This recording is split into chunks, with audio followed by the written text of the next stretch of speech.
میں بڑا ننگا جملہ بولتا ہوں کہ علی صرف اس لیے کافر ہے کہ آپ کے امی ابو قادیانی نہیں ہے، ورنہ اگر آپ کے اور میرے امی ابو قادیانی ہوتے تو ہم بڑی آسانی کے ساتھ اپنے آپ کو مسلمان اور غیر قادیانیوں کو کافر سمجھ رہے ہوتے۔ قادیانی صرف اس لیے کافر ہے کہ آپ کے ماں باپ قادیانی نہیں ہیں، ورنہ اگر آپ کے ماں باپ قادیانی ہوتے تو قادیانی مسلمان ہوتے اور باقی سارے کافر ہوتے ہیں۔ یہ جو دو بڑی چیزیں ہیں کہ نبی علیہ السلام کو ماننا اور قرآن کو ماننا، یہ چیزیں انہیں یہود و نصارہ اہل کتاب سے کیا بہتر نہیں کر دیتی ہیں؟ یہ چیزیں انہیں یہود و نصارہ اہل کتاب سے کیا بہتر نہیں کر دیتی ہیں؟ قیامت والے دن میرے حوض کوثر پہ کچھ لوگ لائے جائیں گے جن کو میں پہچانتا ہوں گا،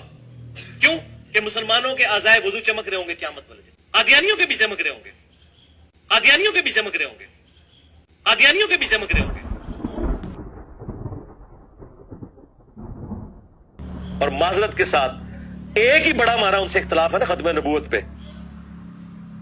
اس میں انہوں نے ترجمہ ٹھیک کیا ہوا ہے، آپ کے علماء نے غلط کیا ہوا ہے،